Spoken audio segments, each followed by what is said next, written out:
Contame, en el 87, ¿a qué te dedicabas? ¿Cómo era tu vida? ¿Dónde vivías? Vivía en Cutralcó, trabajaba, cuidaba a una nenita con capacidades diferentes. En ese momento conocí a gente del MAS y empecé a militar.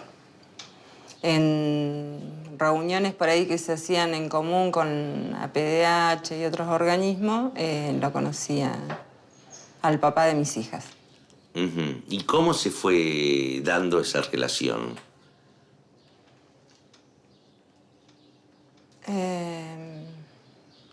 Ninguna cosa normal, digamos, como se dan las relaciones entre las personas. O sea, te gusta una persona, te agrada, compartís cosas significativas y tenés una relación.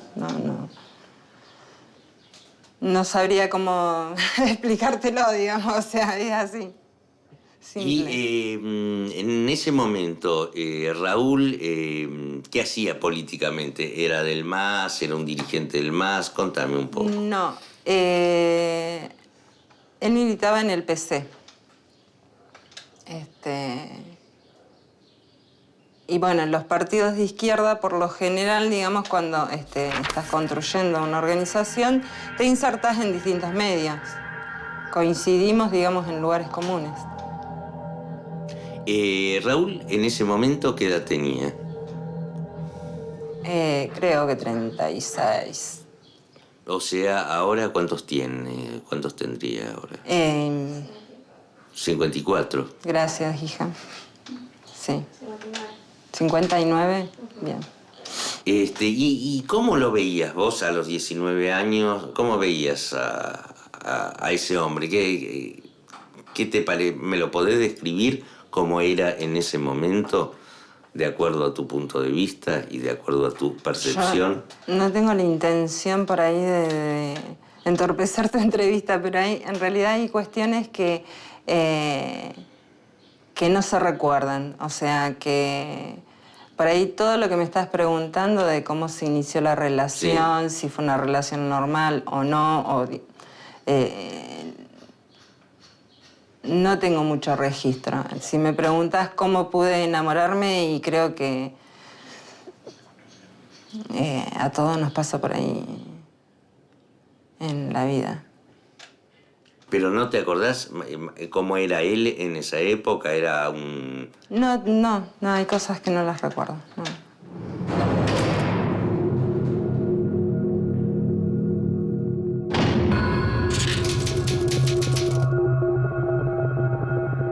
Le digo que uno lo visualizaba como un militante de primera línea, porque era muy radicalizado en sus posiciones, siempre de querer ir al frente. Era realmente un militante de izquierda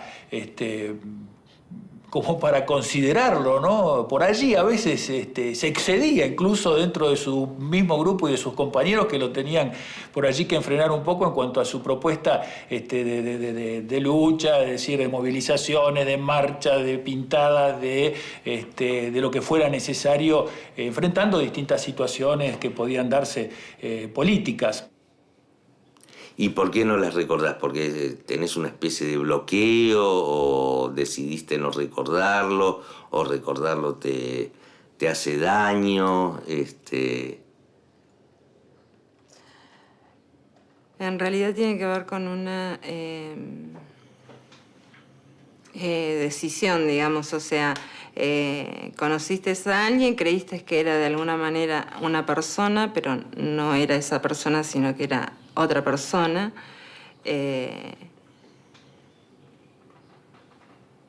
Y a partir de ahí tomás una posición con respecto a cuestionarte ciertas cosas de tu vida, ¿no?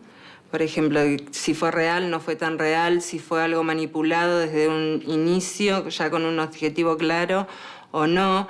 Entonces hay toda la cuestión humana que vos podés llegar a tener hacia esa persona, se rompe. Se rompe.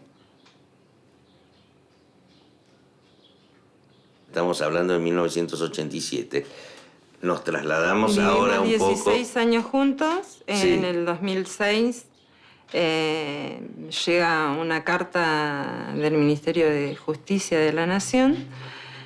En realidad lo que me llamó la atención es el sobre porque, digamos, no era costumbre mía ni revisar correspondencia, ni celulares, ni nada. Solamente me llamó mucho la atención el sobre y lo abrí.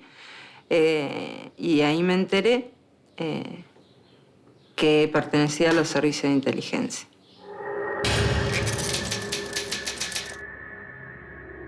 Recuerdo que una tarde me llama este compañero Daniel Sosa, él vive en Buenos Aires ahora, yo he conversado con él hace unos días, pues mantenemos contacto.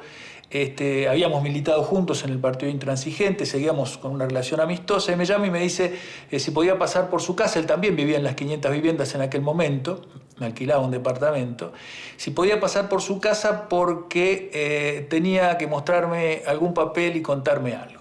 Llego a la casa de Daniel y me atiende ahí él con la esposa en el living y aparece con una bolsa de nylon, tipo bolsa de recibos o de supermercado, no recuerdo bien, llena de papeles. Sosa me dice, bueno, mira, vino la esposa de la compañera de Raúl, muy mal, muy angustiada.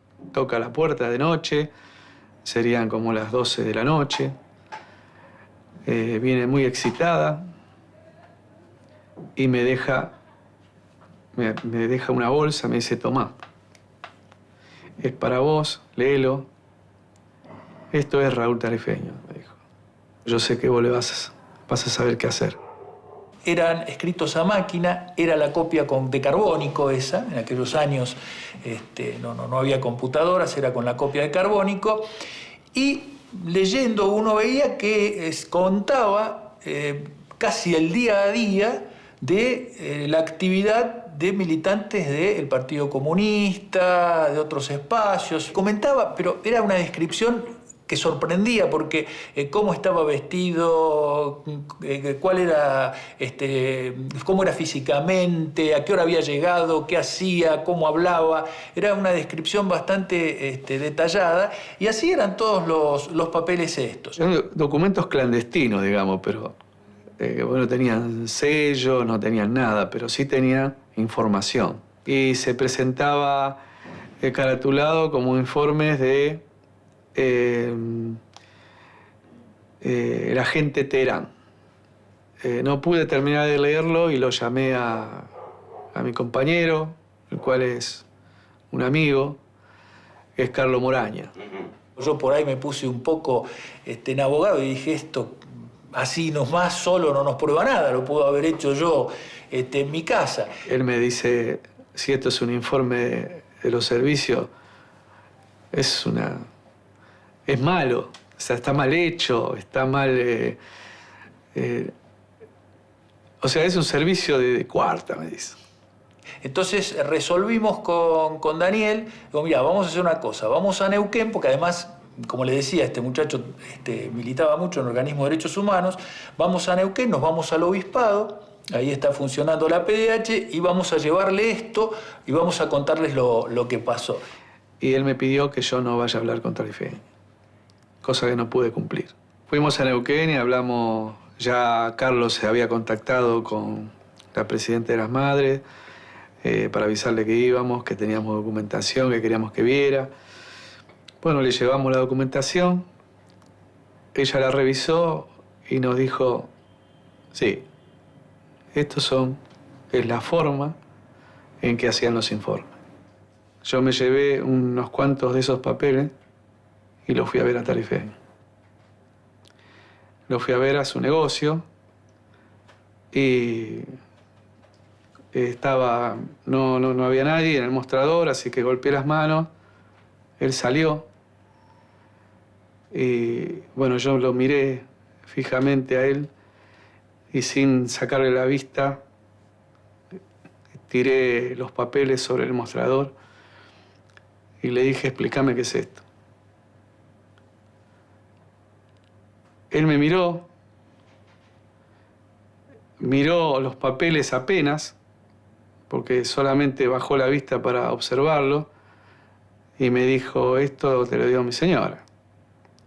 Dice, ya sé, dice, te lo dio mi señora, vos sabés que estamos peleados, estamos distanciados. Y dice, siempre hace lo mismo, pero no, los observó de hacia abajo y una vez que los vio, ya no levantó la vista. Hasta que yo lo esperé que terminara de decirme que en algún momento tenía que levantar la vista. Y cuando levantó la vista le dije, sos vos, hijo de puta. Sos vos. Y bueno, ahí lo insulté más fuerte, con todas mis ganas, y me fui. Y salió del fondo del negocio una chica que en ese momento era su pareja, una chica joven, más joven que él. Y me grita, me dice, ¿qué te pasa? ¿Estás loco? ¿Y le grita a la chica o...? La chica me grita a mí. Sí. Pero yo a ella no le contesté, solamente me fui. Ahí te enteraste, en el 2006. 2006. Ujú. Y el Archivo Nacional de la Memoria desclasifica las listas del 2008. personal en el 2008. Pero, digamos, vos sabías de esa circunstancia, o sea, su pertenencia a los servicios de Me inteligencia. enteré 2 años antes, Claro. sí, es algo que me cuestionan las organizaciones sociales y de izquierda, es por qué yo durante ese tiempo no dije nada. Y la verdad le pido disculpas a cualquiera que mi situación me haya llevado a tomar decisiones equivocadas, quizás.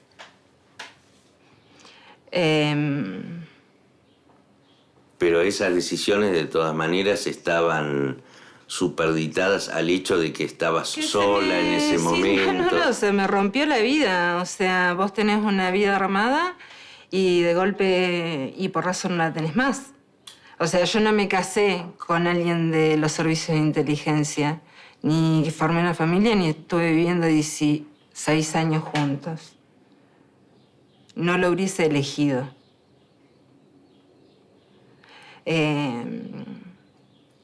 No lo hubiese elegido. Entonces la ruptura fue muy fuerte, digamos, en todos los aspectos, en todos. Desde cuestionarte a si es real lo que viviste, lo que no viviste, a cuestionarte el tipo de padre que le diste a tus hijas, cuestiones profundas. En medio de esa crisis y sin pruebas, sin ninguna prueba, porque en realidad esa carta que yo tuve en mis manos me duró un abrir y cerrar de ojos. Mientras yo lloraba, la carta desapareció, o sea.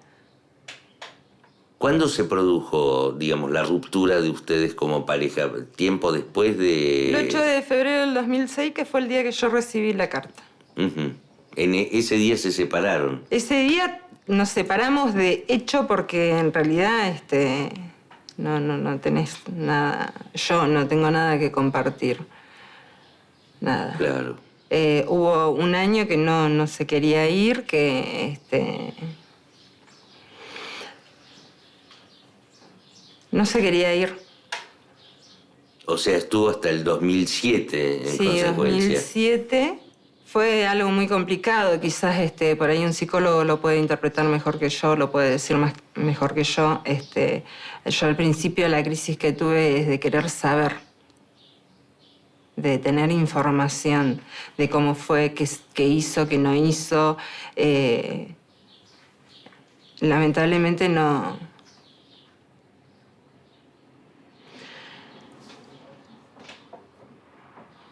Y a partir de ese momento, a partir de ese día de febrero del 2006, digamos, vos me decís, estaban separados de hecho, pero, digamos, Raúl seguía viviendo acá. En consecuencia, digamos, la convivencia de una manera tortuosa... Tortuosa, siguió. totalmente tortuosa. Uh-huh. Fue...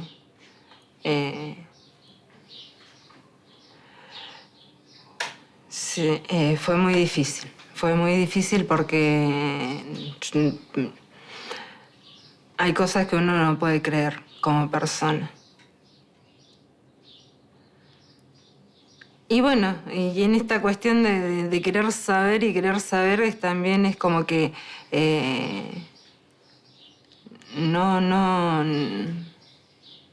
me perdí un año sin lograr nada, estar nada más. Como que durante un año estabas en estado de shock. Sí, sí, se podría decir que sí.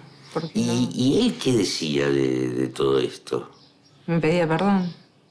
O sea, ¿reconocía su pertenencia? No, o sea, de las cosas que yo quería saber o averiguar era todos los días o día por medio cuando yo lo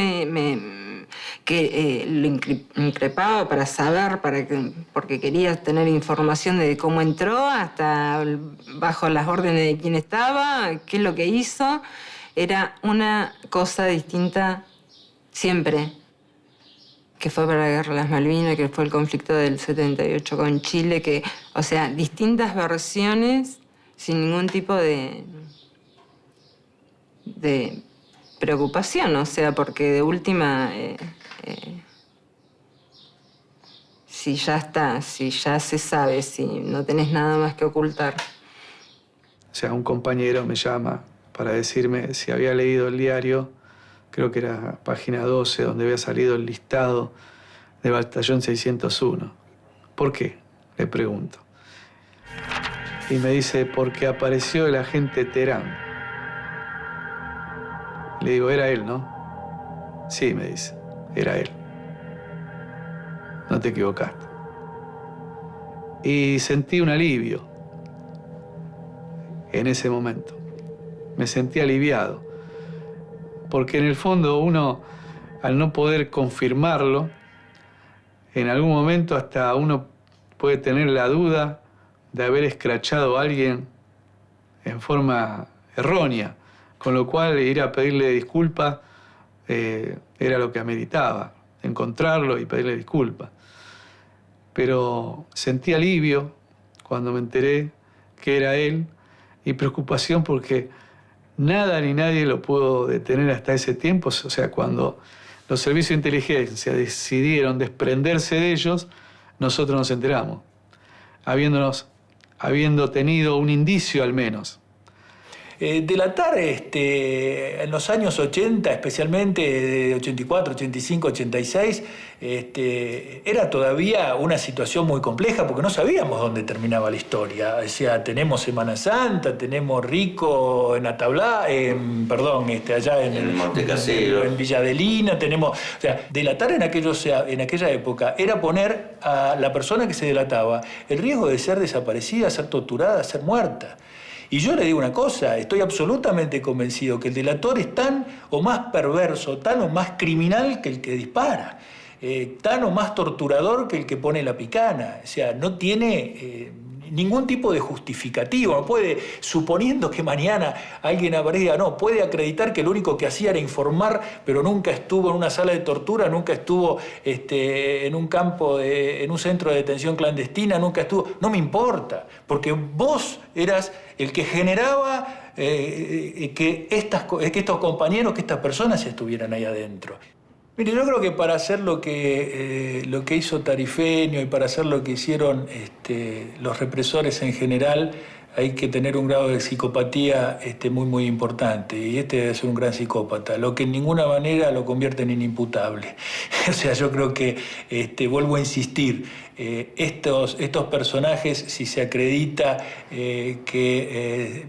su buchoneada, su simple buchoneada, entre comillas simple, pudo provocar simplemente la privación ilegítima de la libertad de una persona por media hora, tiene que ser condenado por la comisión de ese delito de la misma manera que el que lo secuestró. Y creo que no puede quedar exento de esto Raúl Tarifeño, porque su conducta, sin ningún lugar a dudas, apuntó a que se reprima. Porque, si no, ¿qué otro tipo más en democracia, fuera de la democracia, con secuestro, sin secuestro, con tortura o sin tortura, ¿a qué puede apuntar alguien que por una actividad política militante esté contándole a otro que tiene el poder de las armas, que tiene el uso de la fuerza pública, fulanito de tal está haciendo tal cosa? ¿Qué otro objetivo puede tener que no sea la represión? De cualquier tipo, pero que no sea la represión. Claro. Pero bueno, no. El día de hoy que no sé nada, absolutamente nada. ¿Y qué fue lo que precipitó que él se vaya del domicilio conyugal, digamos, después de haber permanecido de una manera bastante forzada durante un año? La decisión mía, de mis hijas, y el hecho de que ella ya, por un hecho, mi hija viene caminando a las 10 de la noche, 11 de la noche, y la agarran 3 tipos en la calle. Y es ahí cuando ella, hablando con una amiga, se entera, bueno, si tu papá trabaja para los servicios, los va a encontrar enseguida. Ese fue el comentario. Y bueno, ahí ellas lo encararon para que les explicara qué significaba eso. Lo mismo, exactamente lo mismo que me decía a mí, le decía a las nenas, que él no era eso, que nunca había hecho nada y nada, Yo he leído algunas declaraciones de su segunda esposa, de la mamá de sus hijas, diciendo que había estado muchos años sin saber quién era esta persona. Realmente es sorprendente porque probablemente por su experiencia anterior habrá llegado a engañarla de una manera tal que sorprende, ¿no? O sea, 16 años, o sea, ser tan casi perfecto durante 16 años para que ella no haya sospechado nada de una militante de la izquierda, comprometida y demás, es realmente una cosa increíble, ¿no? Y esa misiva del Ministerio de Justicia, me decís vos, ¿qué decía concretamente? La pude leer una sola vez. Estaba dirigida a él, tenía número de legajo. Y lo que decía centralmente era de que pasaba a retiro. Él, además de negar esa circunstancia o de Me negó la propia carta. O sea, yo con la carta en la mano, pidiendo explicaciones, me decía, es una trampa. Esto lo está haciendo el gobierno porque, no sé, estaban por tomar el poder. Digo, o sea, en ese año que estuvo... que siguió viviendo acá en esta casa, no sé cuántas veces me amenazaba que se mataba. O sea,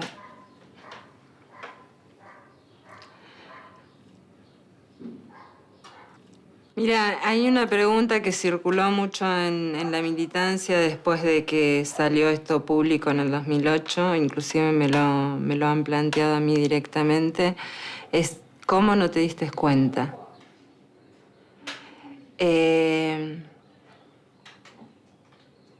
Desde el lugar, digamos, de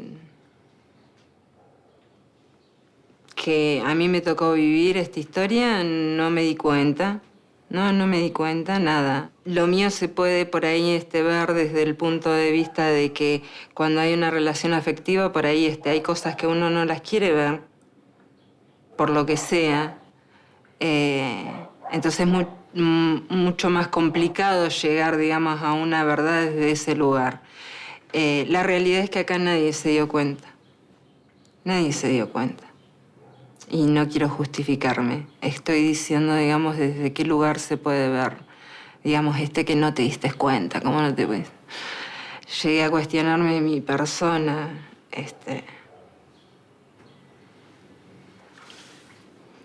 Por ahí uno tiene creencias de uno mismo, como por ejemplo que es inteligente, que despierta, que es... Y te pasa una cosa así, te das cuenta que no existís. No existís.